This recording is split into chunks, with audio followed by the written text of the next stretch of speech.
अस्सलाम वालेकुम students. Kaif 9 audit and assurance chapter 1 to 11 अभी तक हम कवर कर चुके। पास पेपर की नफ प्रैक्टिस कर चुके। पीछे रह गए हमारे पास कोई 3 चैप्टर्स और, जिनमें से आज हम स्टार्ट करने जा रहे हैं एक important area examination point of view से, चैप्टर 12। चैप्टर 12 का नाम हमने रखा ऑडिट रिपोर्ट। आज हम पढ़ेंगे ऑडिट रिपोर्ट क्या होती है, उसकी कितनी टाइप्स हैं, किन सिचुएशन में ऑडिटर कौन सी रिपोर्ट इशू करता है। हमने कहीं पे ऑडिट का पर्पस पढ़ा था। ऑडिट का पर्पस है to express an opinion whether financial statements give true and fair view or not and are prepared according to accounting standard। Mean एक ऑडिटर ने क्या करना है, जो भी काम करना है ड्यूरिंग ऑडिट करके एंड पे फाइनल आउटकम क्या है, एक ओपिनियन एक्सप्रेस करना। हम ओपिनियन कहाँ पे एक्सप्रेस करनी है, एक पेज के ऊपर जिसको नाम क्या दिया गया है, ऑडिट रिपोर्ट का। ऑडिट रिपोर्ट किस लिए यूज होती है, ऑडिटर की ओपिनियन एक्सप्रेस करने के लिए। अब देखते हैं ऑडिट रिपोर्ट की कितनी टाइप्स हैं, किन सिचुएशन में ऑडिटर क्या क्या रिपोर्ट इशू करता है। फिर हम देखेंगे एक ऑडिट रिपोर्ट के अंदर क्या क्या होता है, उसके कंटेंट्स क्या क्या हैं, और फिर हम कुछ पास पेपर क्वेश्चन करने के काबिल होंगे। देखते हैं कि एक ऑडिट रिपोर्ट की कितनी टाइप्स हैं। तो ऑडिट रिपोर्ट की पहली टाइप है standard worded unmodified report. Standard worded unmodified report एक स्टैंडर्ड है ISA 700। ISA 700 उसने क्या किया है, एक ऑडिट रिपोर्ट जो है वो लिख के दे दी है और कहता है कि अगर आपने कंपनी की फेवर में ओपिनियन देनी है, मीन आपने कहना है financial statements give true and fair view and are prepared according to accounting standard, तो आपने क्या करना है, ये ISA 700 की रिपोर्ट एज इट इज उठा के इशू कर देनी है। कब, जब कंपनी की फेवर में ओपिनियन देनी है, मीन आपने कहना है financial statements true and fair हैं और अकॉर्डिंग टू स्टैंडर्ड प्रिपेयर की गई हैं, तो आपने क्या करना है, ISA 700 की जो स्टैंडर्ड वर्डिंग है उसको विदाउट एनी मॉडिफिकेशन क्या करना है, उठा के इशू कर देना है। इसके अंदर ना तो कोई चीज़ खुद से लिखनी है, ना इसके अंदर कोई चीज़ डिलीट करनी है, ना कोई चीज़ें अमेंड करनी है। इसके अंदर ऑलरेडी लिखा हुआ है financial statements give true and fair view and are prepared according to accounting standard. As it is उठा के क्या करनी है, ये वर्डिंग आपने कॉपी पेस्ट कर देनी है। सिर्फ क्या करना है, इधर ऊपर कंपनी का नाम और ईयर एंड फिट करना है, नीचे ऑडिटर को अपना नेम, सिग्नेचर और डेट डालनी है। बाकी ऑडिट रिपोर्ट के अंदर क्या होता है या होना चाहिए वो ऑलरेडी स्टैंडर्ड ने लिख दिया है, तो आपने क्या करना है, वो एज इट इज इशू कर देना। पहली फॉर्म क्या है, स्टैंडर्ड वर्डेड अनमॉडिफाइड रिपोर्ट। कब, जब कंपनी की फेवर में ओपिनियन देनी है, तो ISA 700 की जो स्टैंडर्ड वर्डिंग रिपोर्ट है वो हम एज इट इज इशू कर देंगे। अब बात करते हैं कि हमें क्या करना है, रिपोर्ट को मॉडिफाई करना है। क्या करना है, रिपोर्ट को मॉडिफाई करना है। मॉडिफाई करने का मतलब क्या है कि अगर इसके अंदर लिखा हुआ है financial statements give true and fair view और आपने करना है do not give true and fair view, mean company के अगेंस्ट ओपिनियन देनी है, तो इसे क्या होगी, रिपोर्ट मॉडिफाई होगी। क्या ख्याल है, मीन जो स्टैंडर्ड वर्डिंग लिखी है financial statements give true and fair view, mean company की फेयर ओपिनियन, आप अगेंस्ट देना चाहते हो तो क्या लिखना चाहते हो, financial statements do not give true and fair view. तो ये जो आप डू नॉट करने जाओगे गिव को, ये स्टैंडर्ड वर्डिंग को आप चेंज करने जा रहे हो, तो इससे क्या होगी, रिपोर्ट मॉडिफाई होगी। किस सूरत में, with qualified opinion. Qualified opinion का मतलब क्या है, कंपनी के अगेंस्ट ओपिनियन देते हुए। अनक्वालिफाइड ओपिनियन का मतलब क्या है, कंपनी की फेवर में ओपिनियन। क्वालिफाइड ओपिनियन का मतलब क्या है, कंपनी के अगेंस्ट ओपिनियन। तो क्या करने जा रहे हो आप, रिपोर्ट को मॉडिफाई करने जा रहे हो with qualified opinion. Qualified opinion का मतलब क्या है कि इधर जो स्टैंडर्ड वर्डिंग लिखी है financial statements give true and fair view, आप उसे क्या करने जा रहे हो, do not give true and fair करने जा रहे हो। तो रिपोर्ट क्या होगी, मॉडिफाई। जब कहता है रिपोर्ट मॉडिफाई होगी, कैसे कि आप ओपिनियन जो है उसे नहीं छेड़ रहे, उसे चेंज नहीं कर रहे, वो जो लिखा हुआ है financial statements give true and fair view उसको ऐसे ही रहने दिया जा रहा है, लेकिन आप ऑडिट रिपोर्ट के अंदर कुछ एक्स्ट्रा चीजें अपनी तरफ से ऐड करना चाहते हो। कोई पैराग्राफ ऑडिट रिपोर्ट के अंदर अपनी तरफ से ऐड करना चाहते हो, और जब पैराग्राफ ऐड करना चाहते हो तो रिपोर्ट की स्टैंडर्ड लेंथ ये थी, यहां से ये करने जा रहे, तो सूरत में भी रिपोर्ट क्या हो रही है, मॉडिफाई हो रही है। मीन कैसे मॉडिफाई हो रही है, with unqualified opinion, mean opinion company की फेवर में, लेकिन आप क्या करने जा रहे हो, रिपोर्ट के अंदर कोई एक्स्ट्रा पैराग्राफ देने जा रहे हो। हाँ, वो जो पैराग्राफ देने जा रहे हो वो दो तरह के पैराग्राफ हो सकते हैं, एम्फेसिस ऑफ मैटर या फिर अदर मैटर। क्या होते हैं बाद में डिस्कस करते हैं। सो रिपोर्ट मॉडिफाई दो तरह से होगी, या तो ओपिनियन जो लिखी हुई है कंपनी की फेवर में उसे अगेंस्ट करते हुए, mean gift and fair view को do not gift and fair view करते हुए, पैराग्राफ सूरत में नहीं है तो ये क्या है, रिपोर्ट मॉडिफाई हो रही है विद क्वालिफाइड ओपिनियन। नहीं, हम रिपोर्ट को मॉडिफाई कर रहे हैं, कैसे मॉडिफाई कर रहे हैं, ओपिनियन को नहीं छेड़ रहे, ओपिनियन कंपनी की फेवर में है, हम ऑडिट रिपोर्ट में अपनी तरफ से कुछ एक्स्ट्रा चीजें ऐड करने जा रहे हैं, तो उसकी स्टैंडर्ड लेंथ चेंज करने जा रहे हैं, तो उससे भी क्या हुआ, वो स्टैंडर्ड वर्डिंग अनमॉडिफाइड नहीं रही, क्या हो गई, मॉडिफाइड हो गई, रिपोर्ट मॉडिफाई हो रही है। ओपिनियन की मैं बात नहीं कर रहा, रिपोर्ट मॉडिफाई हो रही है विद क्वालिफाइड ओपिनियन या फिर रिपोर्ट मॉडिफाई हो रही है with unqualified opinion but including a paragraph. अब बात करते हैं कि हम रिपोर्ट मॉडिफाई कर रहे हैं, कैसे मॉडिफाई कर रहे हैं, ओपिनियन कंपनी की फेवर में ही, लेकिन ऑडिट रिपोर्ट के अंदर कुछ एक्स्ट्रा पैराग्राफ ऐड करना चाह रहे हैं। हम वो पैराग्राफ क्या हो सकता है, एम्फेसिस ऑफ मैटर हो सकता है या फिर अदर मैटर्स हो सकता है। कब कौन सा आएगा डिस्कस करते हैं। एम्फेसिस ऑफ मैटर की बात करते हैं। पहले वो कहता है कि वो मैटर जो फाइनेंशियल स्टेटमेंट्स के अंदर प्रेजेंटली डिस्क्लोज्ड है, वो मैटर्स जो फाइनेंशियल स्टेटमेंट्स के अंदर प्रेजेंटली डिस्क्लोज्ड हैं, according to standard true and fair presently disclosed हैं, लेकिन ऑडिटर को नजर आ रहे हैं कि शायद ये इंपॉर्टेंट हैं, फंडामेंटल हैं, सिग्निफिकेंट हैं from shareholder point of view, मुझे ये शेयर होल्डर की अटेंशन में देने चाहिए। क्यों देने चाहिए, क्योंकि शेयर होल्डर हो सकता है सिर्फ ऑडिट रिपोर्ट को पढ़ के डिसीजन लेता है, फाइनेंशियल स्टेटमेंट्स को देखता ही नहीं है, या फाइनेंशियल स्टेटमेंट्स उसे पढ़ना नहीं आती लेकिन उसके अंदर उससे रिलेटेड कुछ इंपॉर्टेंट मैटर्स हैं, तो वो मैटर्स हम ऑडिट रिपोर्ट में शेयर होल्डर के लिए हाईलाइट करेंगे, कैसे, एम्फेसिस ऑफ मैटर पैराग्राफ के थ्रू।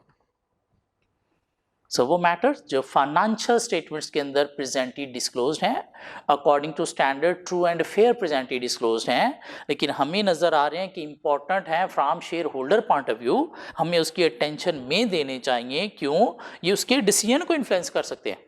क्यों, वो हो सकता है सिर्फ ऑडिट रिपोर्ट को पढ़ के डिसीजन ले रहा है, फाइनेंशियल स्टेटमेंट्स को देखता ही नहीं है, या फाइनेंशियल स्टेटमेंट्स उसे पढ़ना नहीं आती, तो उसके लिए जो इंपॉर्टेंट मैटर हैं फाइनेंशियल स्टेटमेंट्स के अंदर, उनको हम शेयर होल्डर के लिए हाईलाइट करेंगे ऑडिट रिपोर्ट में। कैसे हाईलाइट करेंगे, through emphasis of matter paragraph के financial statements gift and fair view and are prepared according to accounting standard, but please pay attention on a note dash in the financial statements as it can influence your decision.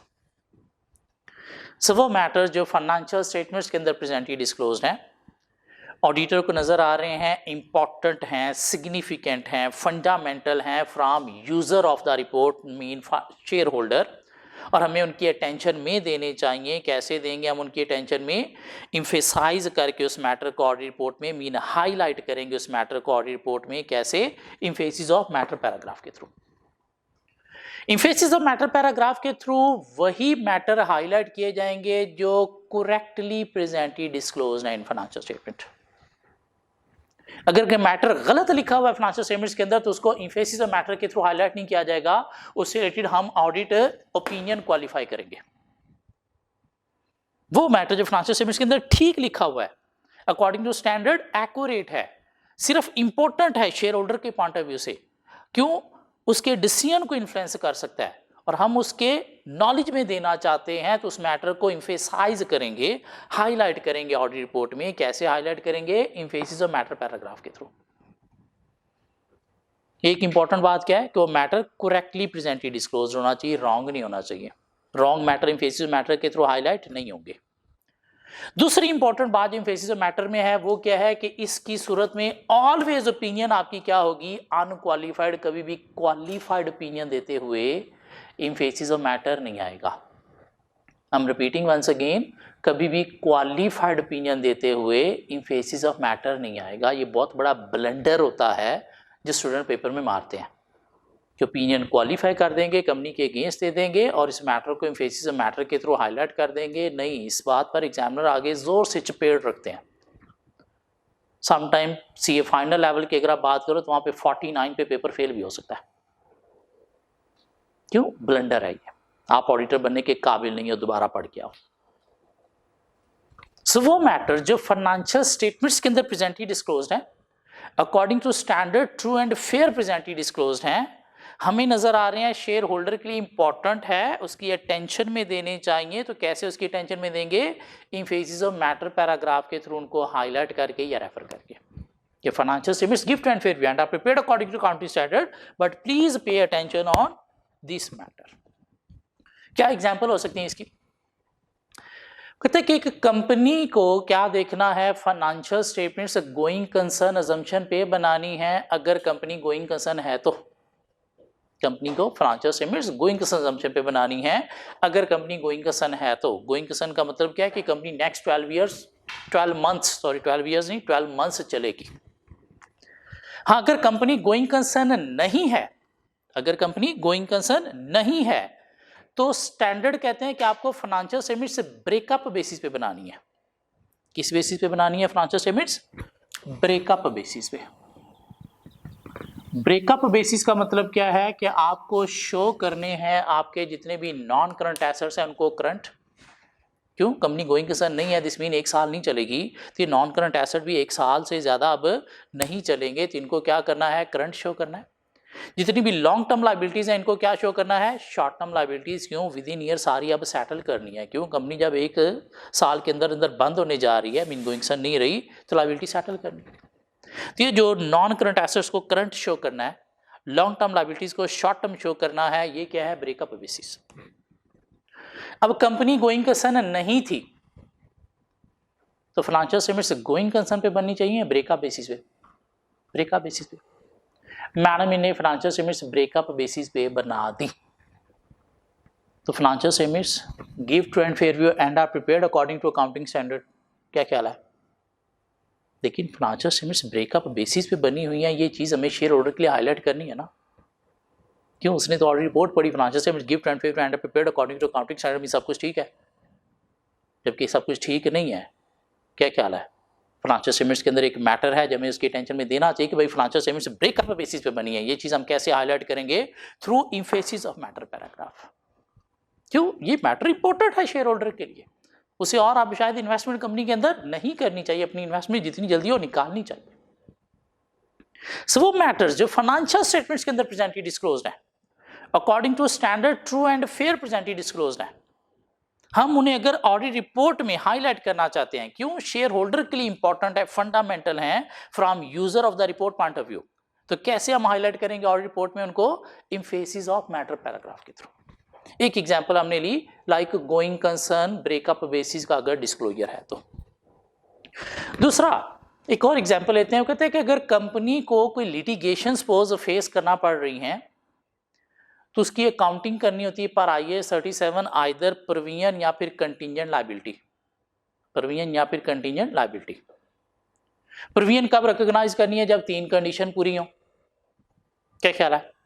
Probability of future economic outflow हो तो provision होगी, अगर possibility है तो contingent liability होगी। क्या ख्याल है?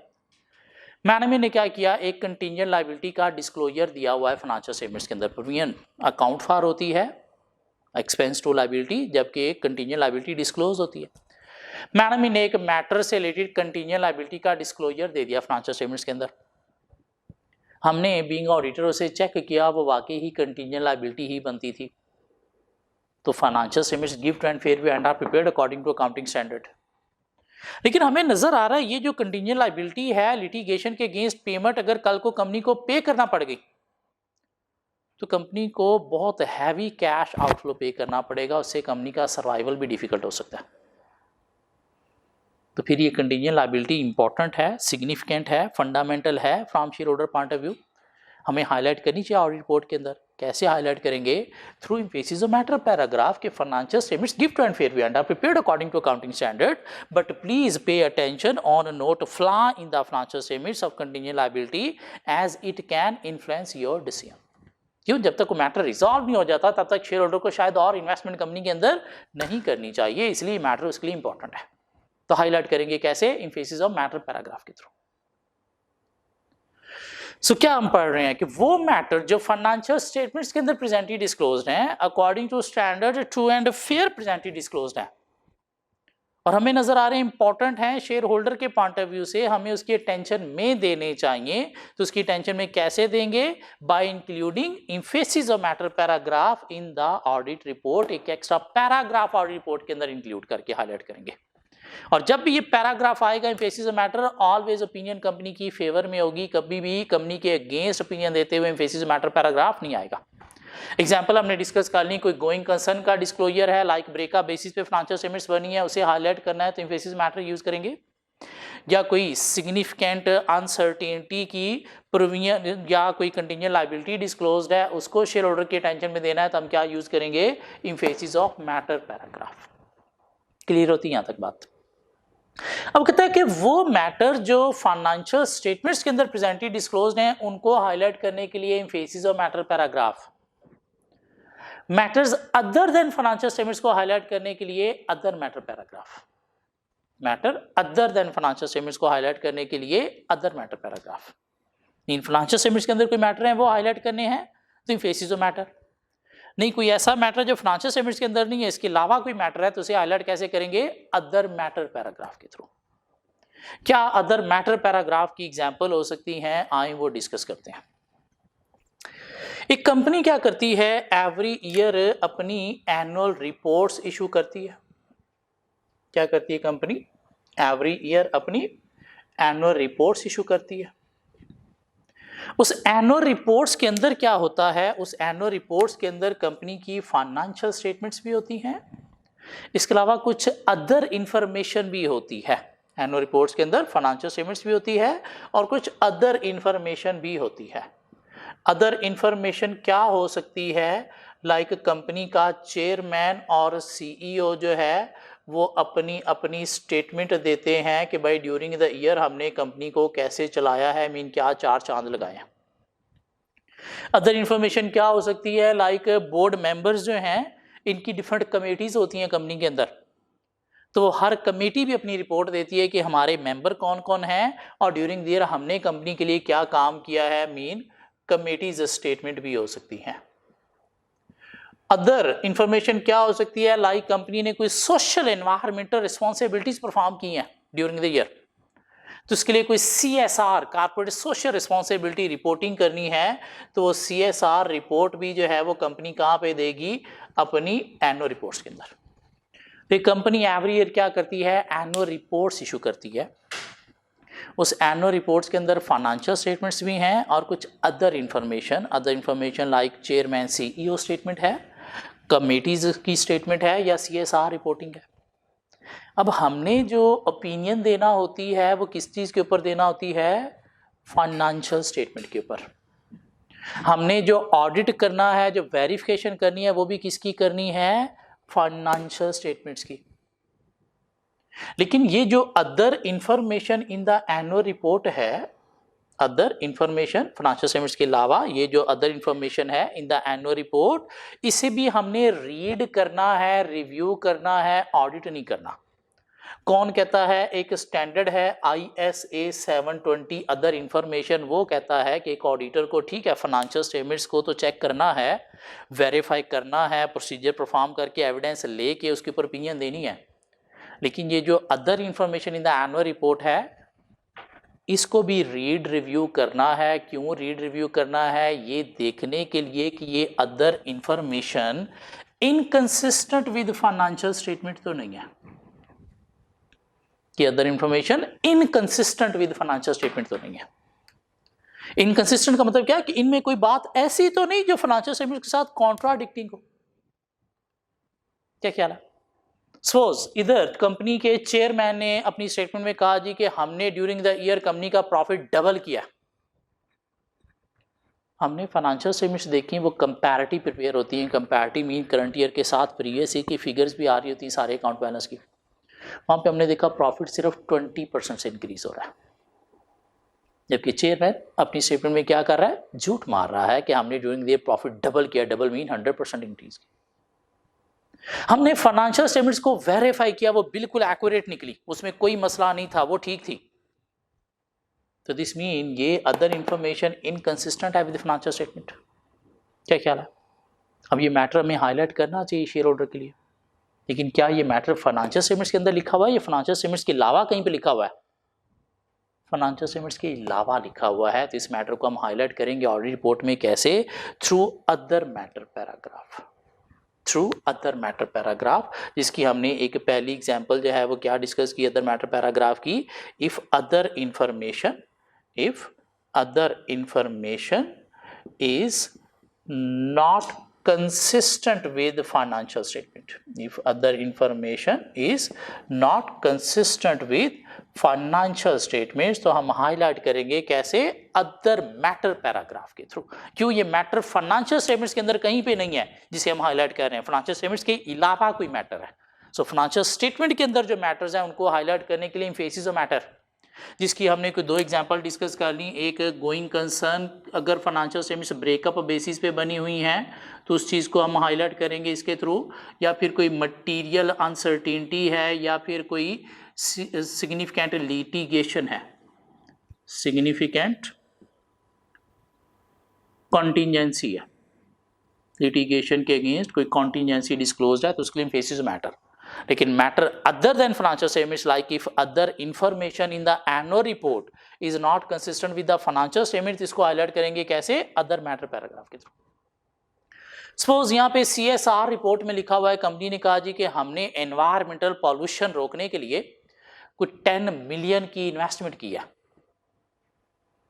भाई 10 मिलियन की इन्वेस्टमेंट की है, किसी एसेट में की है या कोई खर्चा किया है, तो फाइनेंशियल स्टेटमेंट्स में भी इतना कैपिटल या रेवेन्यू एक्सपेंडिचर होना चाहिए। हमने फाइनेंशियल स्टेटमेंट्स को देखा, वहां पे सिर्फ 1 मिलियन का खर्चा आ रहा है।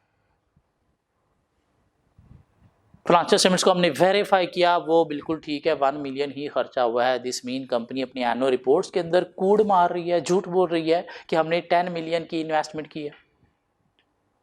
क्या ख्याल है? तो हम क्या करेंगे? पहले कंपनी की मैनेजमेंट को कहेंगे कि प्लीज़ इतना बड़ा झूठ नहीं, 1 से चलो 2 मिलियन करो, 1 मिलियन से 10 मिलियन, प्लीज़ इसे करेक्ट करें। लेकिन उन्होंने ठीक नहीं किया। तो क्या फाइनेंशियल स्टेटमेंट्स गलत है?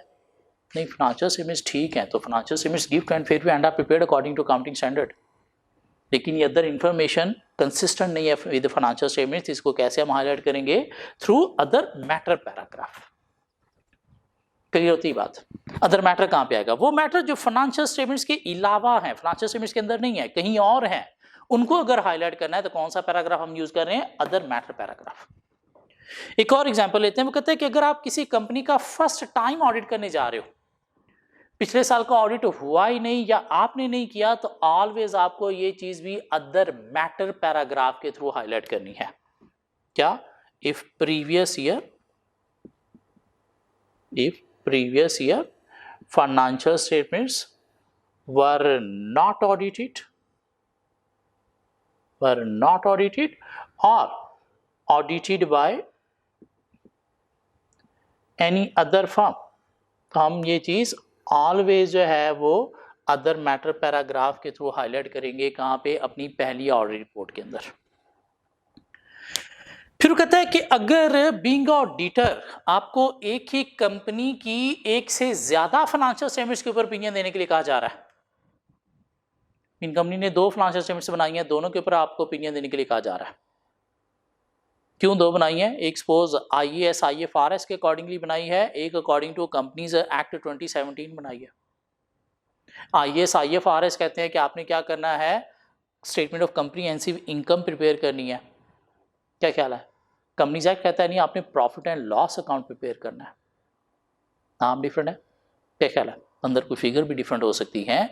तो अगर एक ही कंपनी की एक से ज्यादा फाइनेंशियल स्टेटमेंट्स के ऊपर आप ओपिनियन दे रहे हो, तो आपको दोनों की रिपोर्ट में ये चीज हाईलाइट करनी है थ्रू अदर मैटर पैराग्राफ। मैंने इसकी अदर के ऊपर भी ओपिनियन दिया। सो क्या एग्जांपल आ गई? Auditor reporting on more than one financial statements for the company, mean एक ही कंपनी की एक से ज्यादा फाइनेंशियल स्टेटमेंट्स के ऊपर अगर आप रिपोर्ट दे रहे हो तो अदर मैटर के थ्रू ये हाईलाइट करोगे। लाइक IAS IFRS वाली रिपोर्ट में आप मेंशन करोगे कि हमने इसकी अदर मीन कंपनीज एक्ट वाली फाइनेंशियल स्टेटमेंट्स के ऊपर ओपिनियन दिया। कंपनीज एक्ट वाली जो फाइनेंशियल स्टेटमेंट्स है उसके ऊपर आप रिपोर्ट में हाईलाइट करोगे अदर मैटर के थ्रू कि मैंने इसकी अदर IAS IFRS वाली फाइनेंशियल स्टेटमेंट्स के ऊपर भी ओपिनियन दिया। या ये सिचुएशन कहां पे आ सकती है, अगर आप किसी ग्रुप कंपनी का ऑडिट कर रहे हो जिसमें पेरेंट कंपनी भी होती है, सब्सिडीज भी होती हैं, तो उसमें being a parent company auditor आपको दो फाइनेंशियल स्टेटमेंट्स के ऊपर ओपिनियन देना होती है, एक पेरेंट कंपनी की इंडिविजुअल फाइनेंशियल स्टेटमेंट्स के ऊपर और एक कंसोलिडेटेड फाइनेंशियल स्टेटमेंट्स के ऊपर।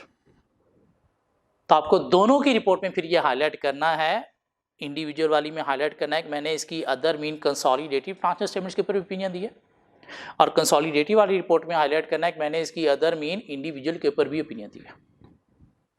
सो वो मैटर जो फाइनेंशियल स्टेटमेंट्स के अंदर प्रेजेंटेड डिस्क्लोज्ड हैं उनको अगर हमने ऑडिट रिपोर्ट में हाईलाइट करना है, क्यों सिग्निफिकेंट है from shareholder point of view, तो कैसे हाईलाइट करेंगे, एम्फेसिस ऑफ मैटर के through. Matters other than financial statements को हाईलाइट करना है तो कैसे हाईलाइट करेंगे, अदर मैटर पैराग्राफ के थ्रू, जिसकी अभी हमने 3 एग्जांपल डिस्कस की। If other information in the annual report is not consistent with the financial statements तो अदर मैटर पैराग्राफ यूज करेंगे। If previous year financial statements were not audited or audited by any other firm तो other matter paragraph use करेंगे। If auditor reporting on more than one financial statements for the same company तो other matter paragraph के through highlight करेंगे। एक other matter की example और discuss करते हैं कि हमारी ये जो ऑडिट रिपोर्ट है ये मेनली किसके लिए होती है, हमें ऑडिटर को अपॉइंट कौन करता है, शेयर होल्डर अपॉइंट करते हैं, क्या ख्याल है। तो हमारी ऑडिट रिपोर्ट भी मेनली किसके लिए होनी चाहिए, शेयर होल्डर के लिए। लेकिन कहते हैं नहीं, आपकी ऑडिट रिपोर्ट के ऊपर बेस करते हुए कंपनी के कुछ और स्टेक होल्डर भी डिसीजन ले रहे होते हैं। बैंक ने लोन अप्रूव करना है तो वो भी ऑडिट रिपोर्ट का वेट कर रहा होता है, कंपनी की फेवर में आएगी तो मैं लोन अप्रूव करूंगा। दिस मीन बैंक भी आपकी रिपोर्ट पर बेस करते हुए डिसीजन ले रहा है। किसी क्रेडिटर ने क्रेडिट लिमिट कंपनी की एक्सटेंड करनी है तो वो भी ऑडिट रिपोर्ट का वेट कर रहा होता है। किसी इन्वेस्टर प्रोस्पेक्टिव इन्वेस्टर ने कंपनी में इन्वेस्टमेंट करनी है तो वो भी ऑडिट रिपोर्ट का वेट कर रहा है। इवन किसी कस्टमर ने बड़ा ऑर्डर प्लेस करा है तो वो भी ऑडिट रिपोर्ट का वेट कर रहा होता है। क्यों, ऑडिट रिपोर्ट से पता चलेगा ये कंपनी है, दिस मीन मैं इसके साथ लॉन्ग टर्म अपना रिलेशन मेंटेन कर सकता हूँ। दिस मीन आपकी ऑडिट रिपोर्ट के ऊपर बेस करते हुए सिर्फ और सिर्फ शेयर होल्डर ही नहीं, बाकी stakeholder, bank, supplier, prospective investor, customer, ये भी डिसीजन ले रहे होते हैं। मीन आपकी रिपोर्ट सिर्फ शेयर होल्डर के लिए नहीं है। इसलिए अगर कल को हमारी रिपोर्ट रॉन्ग हो जाती है, हमारी किसी गलती की वजह से, नेग्लिजेंस की वजह से हमने कह दिया financial statements give and fair view, जबकि बाद में वो ठीक नहीं निकली और इन लोगों के अगर लॉस हो गए हमारी रिपोर्ट पर बेस करते हुए डिसीजन की वजह से, तो हमें इनके डैमेजेस पे करना पड़ेंगे।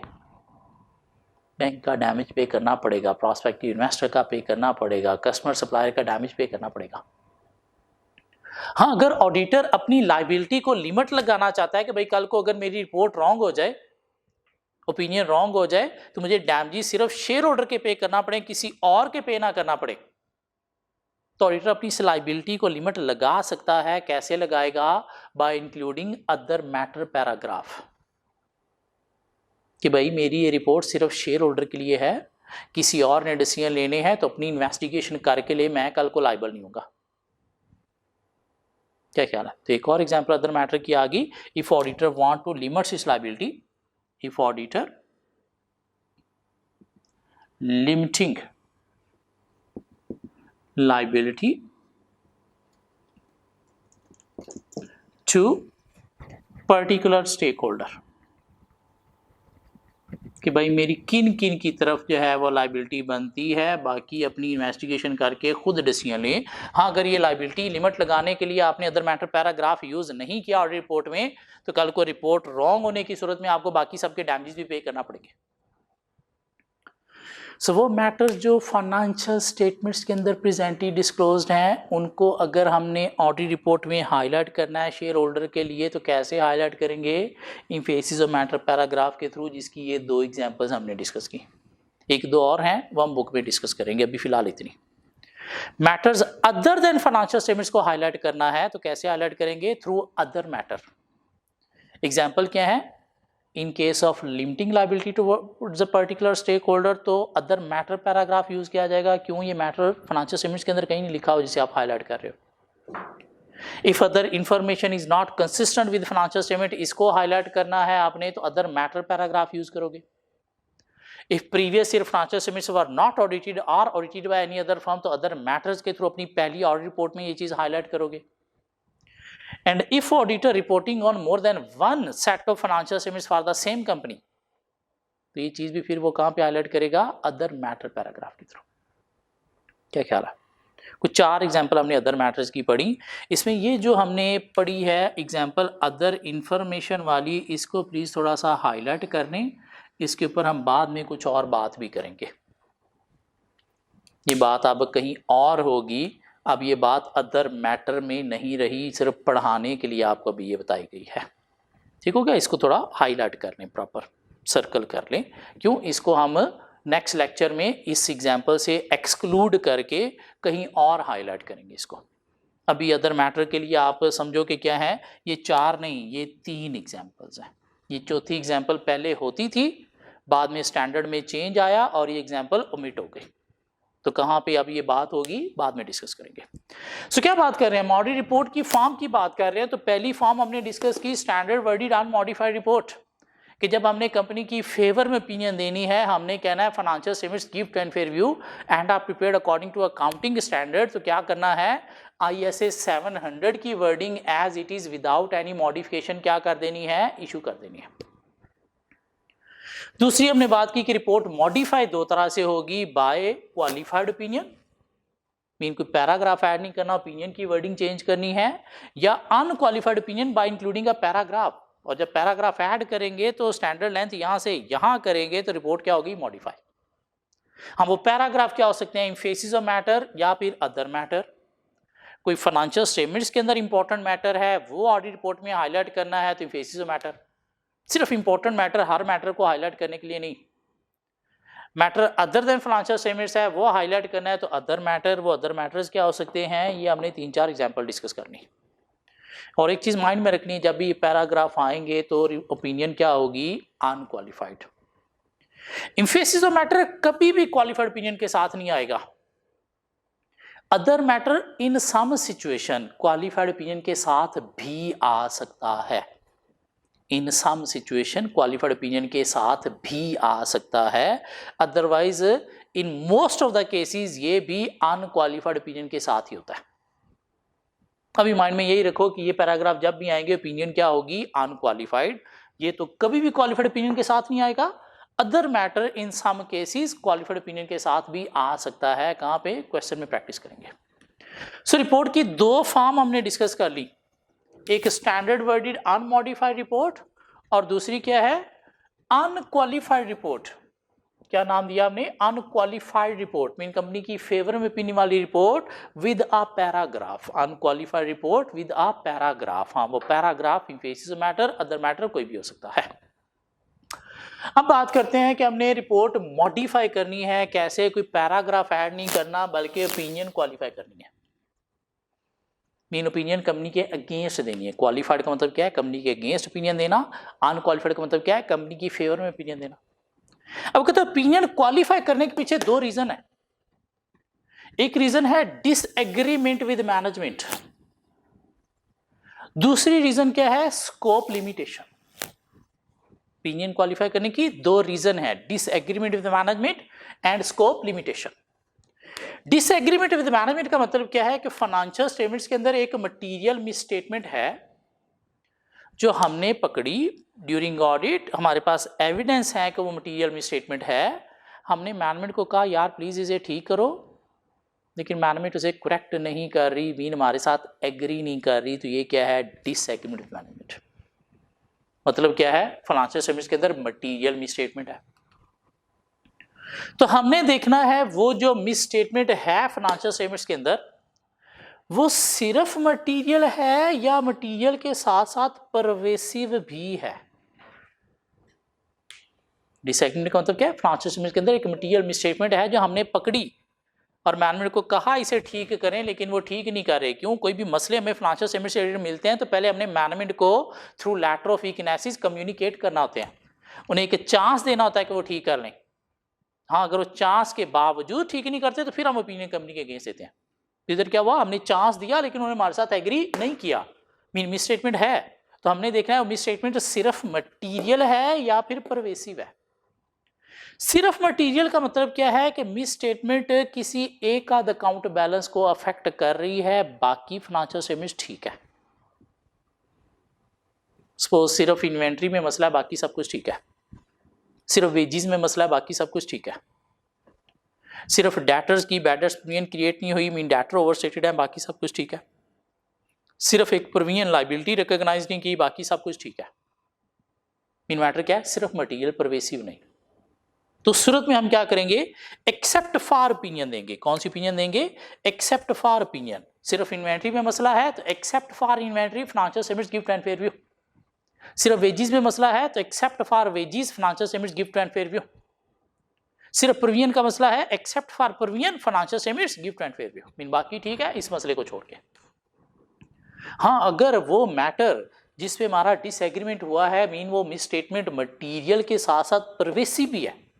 परवेसिव का मतलब क्या है, परवेड मीन फैला हुआ है। कहां पे, मैटर होल फाइनेंशियल स्टेटमेंट्स में।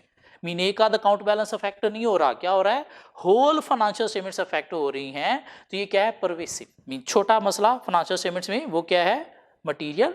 बड़ा मसला होल फाइनेंशियल स्टेटमेंट्स अफेक्ट हो रही है, एक आध अकाउंट बैलेंस नहीं, तो ये क्या है, परवेसिव। इन्वेंट्री में भी मसला है, वेजिस में भी मसला है, प्रोविजन भी रिकॉग्नाइज नहीं है, ऊपर से रेवेन्यू भी ओवरस्टेटेड है।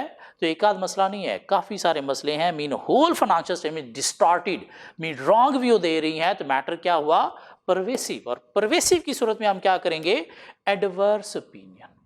Financial statements do not give and fair view, mean सारी की सारी पूरी की पूरी गंदी गलत गलीस है।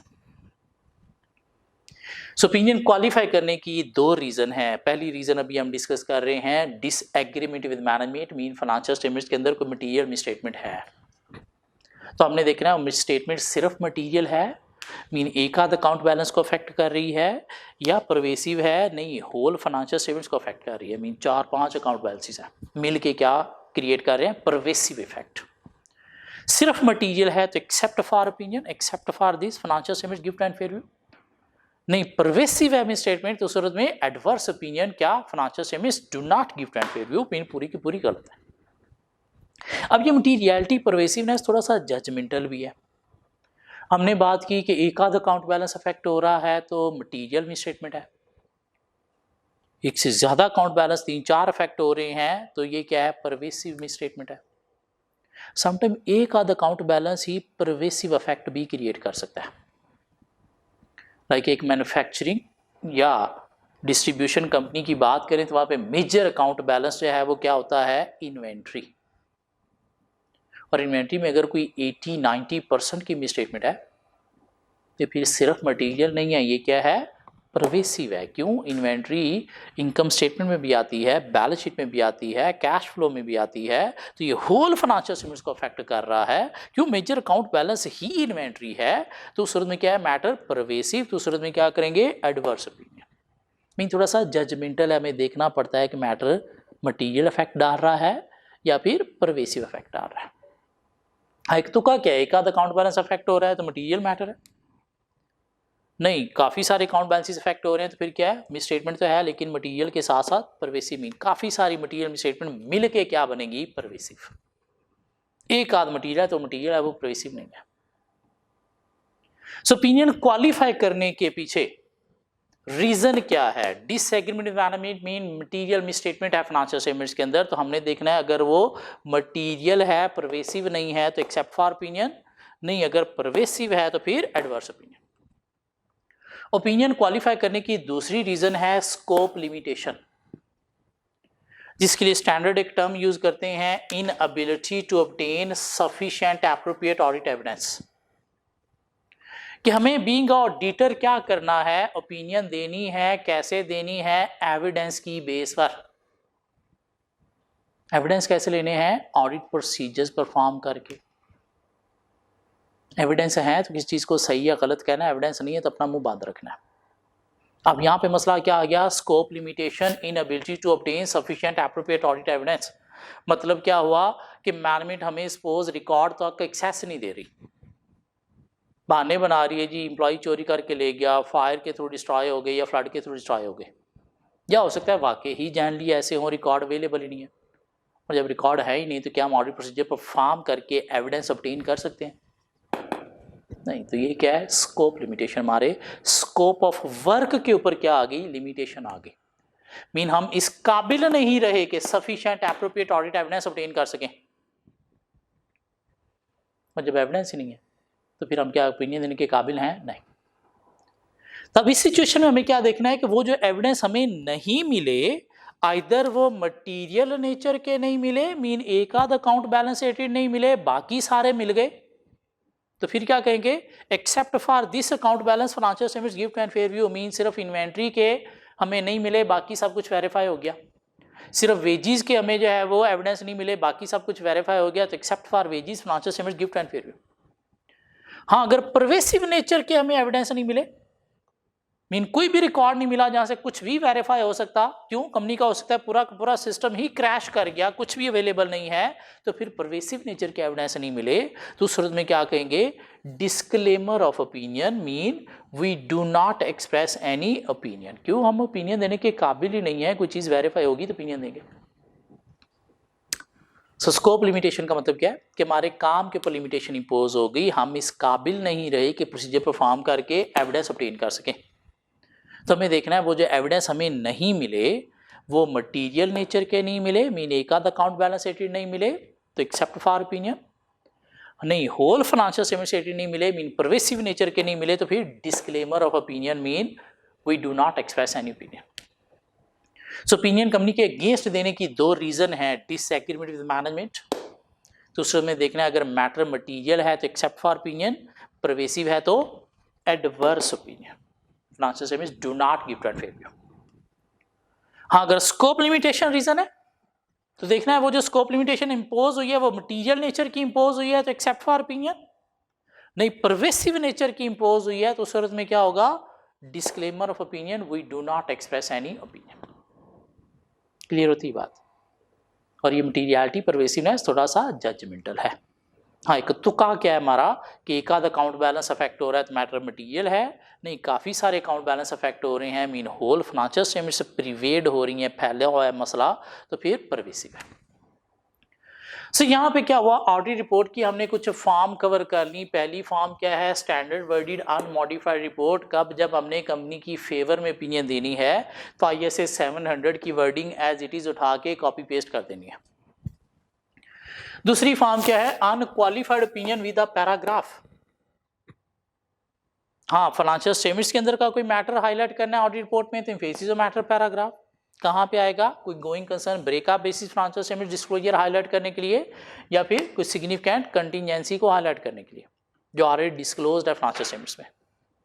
हाँ, अदर देन फाइनेंशियल स्टेटमेंट्स कोई मैटर हाईलाइट करना है तो अदर मैटर पैराग्राफ आएगा। कब आएगा, कोई लिमिटिंग लायबिलिटी की सूरत में आएगा, प्रीवियस ईयर ऑडिट हमने नहीं किया, किसी और ने किया, ये हुआ नहीं तो उस सूरत में आएगा, या एक ऑडिटर एक से ज्यादा फाइनेंशियल स्टेटमेंट्स के ऊपर रिपोर्ट दे रहा है फॉर द सेम कंपनी तो अदर मैटर पैराग्राफ आएगा।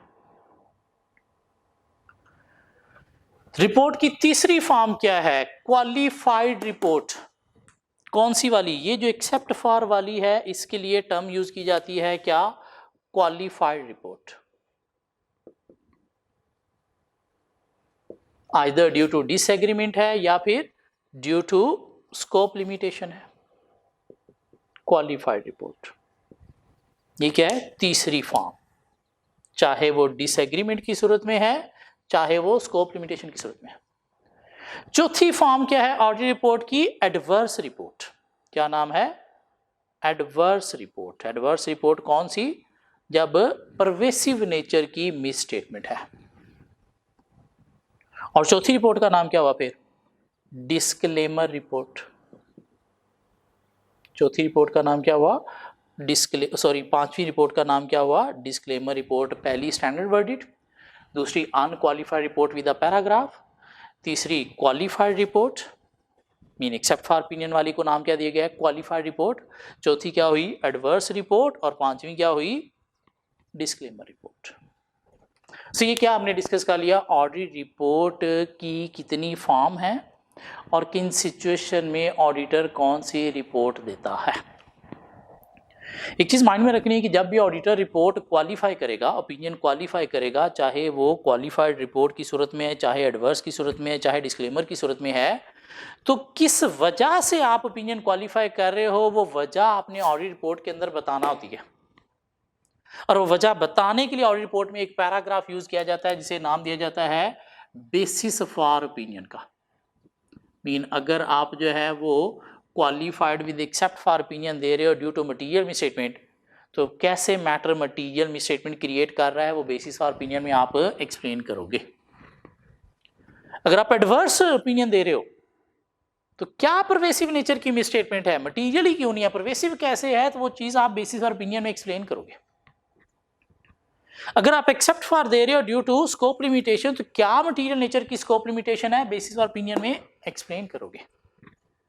हाँ, अगर आप डिस्क्लेमर ओपिनियन देने जा रहे हो तो क्या परवेसिव नेचर की स्कोप लिमिटेशन है, क्यों वो स्कोप लिमिटेशन आप पे अराइज हुई है, ये चीज आप मेंशन करोगे कहां पे, ऑडिट रिपोर्ट के अंदर एक पैराग्राफ बेसिस फॉर ओपिनियन के अंदर। क्लियर होती बात है, क्या ख्याल है। सो आज हमने ऑडिट रिपोर्ट को थोड़ा कवर किया। ऑडिट रिपोर्ट की कितनी टाइप्स हैं, तो टोटल 5 टाइप्स हैं। Standard audit unmodified report, unqualified report with a paragraph.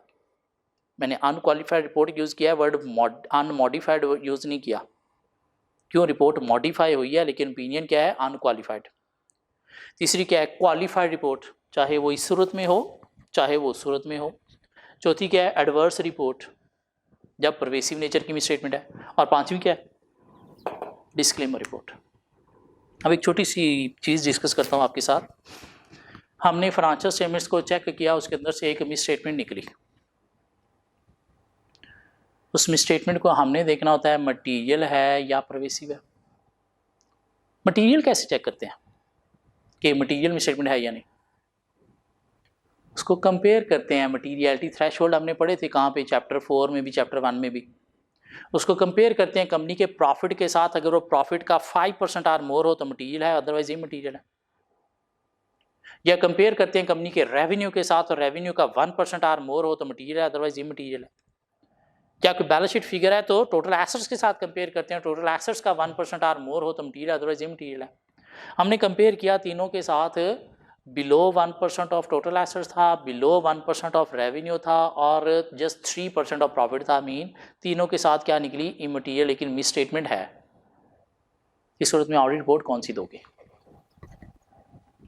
Miss statement है, हमारे पास एविडेंस है मिस स्टेटमेंट है लेकिन वो मटीरियल नहीं इमटीरियल है, तो ऑडिट रिपोर्ट कौन सी दोगे, ये या ये भी मटीरियल मिसस्टेटमेंट की सूरत में है। इमटीरियल मिसस्टेटमेंट की सूरत में क्या कहेंगे, financial statements give true and fair view and are prepared according to accounting standard. क्यों, ये इमटीरियल किसी यूजर के डिसीजन को इन्फ्लुएंस नहीं करती, मटीरियल मिसस्टेटमेंट यूजर के डिसीजन को इन्फ्लुएंस करती है। इधर इस सिचुएशन में क्या हमारे पास एविडेंस है जिसकी बेस पर हम प्रूव कर सकते हैं कि मिसस्टेटमेंट है। लाइक हमने देखा कंपनी का एक डेटर बैड हो गया है, उस एडिट फाइनेंशियल स्टेटमेंट्स में प्रोविजन होनी चाहिए, मैनेजमेंट ने प्रोविजन रिकॉग्नाइज नहीं की, तो हमने जो एविडेंस लिए उसकी बेस पर हम कह रहे हैं मटीरियल मिसस्टेटमेंट है। तो ये क्या है, डिसएग्रीमेंट। हमने देखा कि कंपनी के एसेट्स की मार्केट में वैल्यू कम हो गई है, तो IAS 36 कहता है कि आपने एसेट्स को इंपेयर करना है। मैनेजमेंट इंपेयरमेंट लॉस बुक नहीं कर रही, तो ये क्या है, डिसएग्रीमेंट विद मैनेजमेंट। मीन वो स्टैंडर्ड का रेफरेंस हमारे पास क्या है, एविडेंस है। IAS 16 कहता है कि एसेट्स को ओवर देयर हिस्टोरिकल लाइफ आपने क्या करना है, डेप्रिसिएट करना है। मैनेजमेंट कहती है जी हम चूंकि रीवैल्यूएशन बेसिस पे एसेट लिख रहे हैं और एसेट की वैल्यू अप हुई है तो इसलिए हम डेप्रिसिएट नहीं कर रहे, नहीं, बल्कि स्टैंडर्ड तो ये कहता है कि एसेट को डेप्रिसिएट करना है ओवर रीवैल्यूड अमाउंट। और अगर मैनेजमेंट डेप्रिसिएशन रिकॉर्ड नहीं कर रही तो ये क्या है, डिसएग्रीमेंट मैनेजमेंट। इन हमारे पास एविडेंस है। क्या एविडेंस है, IAS 16 का रेफरेंस के जब वो कहता है ऐसे होना चाहिए, आप नहीं कर रहे तो ये मटीरियल मिसस्टेटमेंट है। IAS 2 कहता है inventory should be recorded lower of cost and NRV। Mean NRV और कॉस्ट में से जो लोअर अमाउंट है उस पर इन्वेंट्री लिखनी है, मैनेजमेंट हायर अमाउंट पे लिख रही है, ठीक है, डिसएग्रीमेंट मैनेजमेंट। क्यों, ये IAS 2 का रेफरेंस हमारे पास क्या है, एविडेंस है। मीन इधर या तो हमारे पास प्रोसीजर के थ्रू कोई एविडेंस है जिसकी बेस पर हम कह रहे हैं मिसस्टेटमेंट है, या किसी स्टैंडर्ड की नॉन कंप्लायंस हो रही है तो स्टैंडर्ड का रेफरेंस नंबर हमारे पास क्या है, एविडेंस है, तो सूरत की बेस पर हम कह रहे हैं कि क्या है, मटीरियल मिसस्टेटमेंट है। जबकि इधर क्या है, एविडेंस ही नहीं है हमारे पास। क्यों? रिकॉर्ड तक एक्सेस नहीं दी गई हमें, या लोगों तक कोई इंफॉर्मेशन लेने के लिए हमें जो है वो अलाउ नहीं किया गया। सपोज एक्सटर्नल कंफर्मेशन हमें अलाउ नहीं की गई, कंटिजेंसी है या प्रोविजन है, हमने लॉयर से ओपिनियन लेनी थी, हमें लॉयर से ओपिनियन नहीं अलाउ की गई। क्या ख्याल है? तो ये क्या है, स्कोप लिमिटेशन। सप्लायर से या बैंक से हमने लोन लीजेस को वेरीफाई करना था, हमें अलाउ नहीं किया गया, तो ये क्या है, स्कोप लिमिटेशन। स्कोप लिमिटेशन में अगर मटीरियल नेचर है तो क्वालिफाइड रिपोर्ट, और अगर परवेसिव नेचर है तो डिस्क्लेमर रिपोर्ट। लेकिन अगर डिसएग्रीमेंट या मटीरियल मिसस्टेटमेंट है तो सूरत में क्या है, मटीरियल नेचर की सूरत में क्वालिफाइड रिपोर्ट, और परवेसिव मिसस्टेटमेंट की सूरत में एडवर्स रिपोर्ट। सो फुली नेक्स्ट लेक्चर में मिलेंगे, ऑडिट रिपोर्ट को ही आगे कंटिन्यू करेंगे और कुछ और चीज़ें कवर करेंगे। सो आज का लेक्चर हम यहीं पे वाइंड अप कर रहे हैं। जस्ट आज हमने ये कॉन्सेप्ट लिया ताकि इनको आगे हम अप्लाई कर सकें। सो मिलते हैं नेक्स्ट लेक्चर में।